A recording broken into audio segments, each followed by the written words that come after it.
oitavo ano, tudo bem? Estamos iniciando mais uma videoaula, espero que todos se encontrem bem. Então vamos lá para mais um assunto?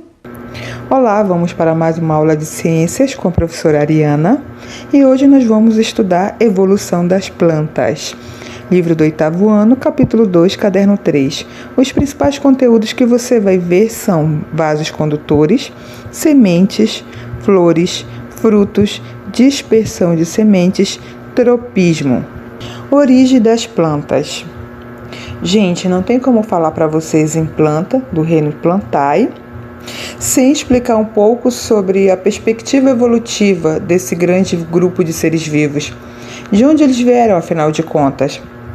Então, uma das melhores hipóteses que explicam a origem das plantas atuais é que elas descendem, na verdade, de um grupo de algas verdes ancestrais que colonizaram o ambiente terrestre há cerca de 500 milhões de anos atrás, tá?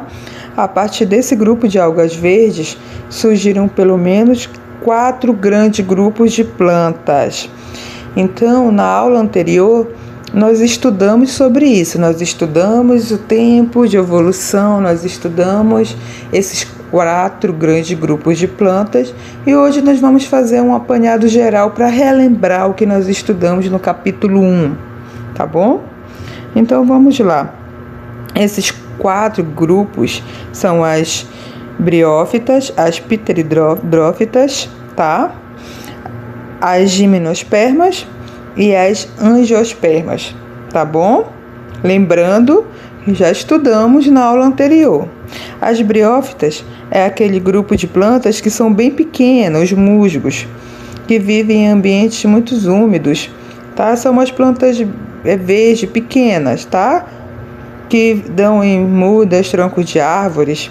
Essas são as briófitas.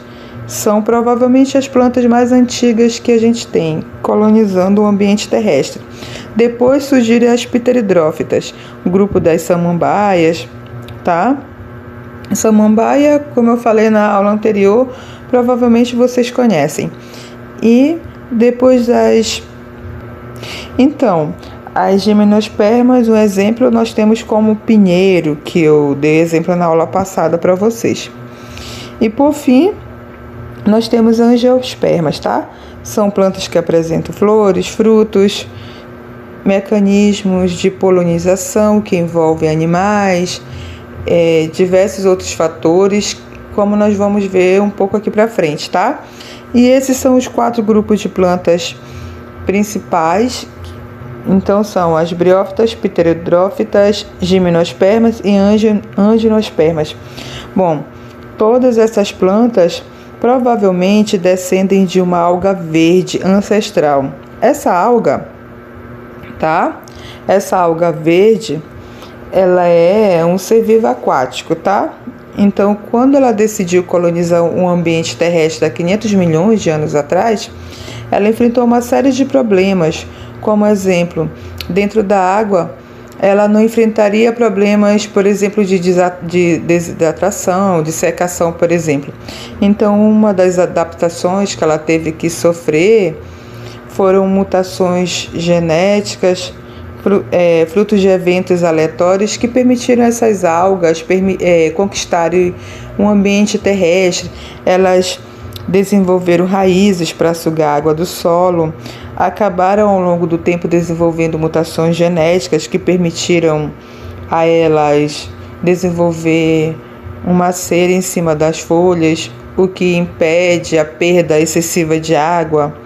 Ao longo do tempo, surgiram estômatos, enfim, diversas características. Movimento e sustentação das plantas. Então, nos vegetais, o crescimento, além de resultar no aumento do tamanho, também representa importante recurso de respostas aos estímulos do ambiente. O tropismo é um tipo de movimento realizado durante o crescimento da planta, provocado e orientado por um agente estimulante. No fototropismo, o agente estimulante é a luz. No geotropismo, é a ação da gravidade. No tigmotropismo, o estímulo é o contato com a superfície da planta. No quimiotropismo, substâncias químicas provocam o movimento, considerando-se um movimento positivo quando a planta cresce em direção ao agente estimulante e negativo quando cresce em direção contrária. Em uma planta em crescimento, folhas e caules apresentam fototropismo positivo e geotropismo negativo. Ou seja, crescem em direção à luz afastando-se do solo. Já as raízes, que na maior parte das plantas crescem em direção oposta da luz e a favor da gravidade, apresentam fototropismo negativo e geotropismo positivo. Vamos ver agora a adaptação do estruturagem das angiospermas, tá? Falando de características, nós precisamos lembrar que as angiospermas são espermófitas, ou seja, apresentam características como produção de pólen. Além disso, essas plantas são todas fanerógamas. Também quer dizer o quê? É que toda a estrutura reprodutiva está à mostra. Uma das características mais importantes desse grupo é que apresentam flores. Observe então essa variedade de flores que existe. Então, se a planta tem flor, então significa que ela é angiosperma. Uma característica extremamente importante da flor é que ela não depende exclusivamente da água para a polinização. Por isso, como a gente já falou, existem outras formas de polinização, como por exemplo os insetos, os morcegos e até por mamíferos. Todas essas formas fizeram com que as angiospermas se tornassem o maior grupo do planeta. A flor, ela se diferencia no processo de produção, de fertilização, e ela vai desenvolver o fruto, que vai proteger essa semente. Então, o grupo das angiospermas é o único grupo que apresenta fruto, ou seja, nós temos um fruto protegendo a semente que está lá dentro. Então, a estrutura reprodutiva das angiospermas é a flor. Essa flor, ela pode possuir os 4 verticílios florais. Então, é considerada uma flor completa. De fora para dentro, ela pode apresentar sépalas, que geralmente tem a coloração verde. O conjunto de sépalas forma um cálice. E dentro, nós temos pétalas. No conjunto dessas, forma o colora. Cálice e colora. Mais internamente, nós temos o sistema reprodutivo masculino chamado androceu. Esse faz meiose e produz grãos de pólen, que possui os gametas masculinos chamados núcleospermáticos.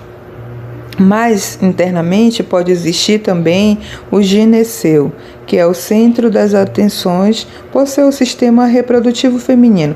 Dentro do gineceu, que possui 3 estruturas, ovário, estilete e estigma, nós temos a produção de óvulos e oosferas mais internamente, que são os gametas femininos.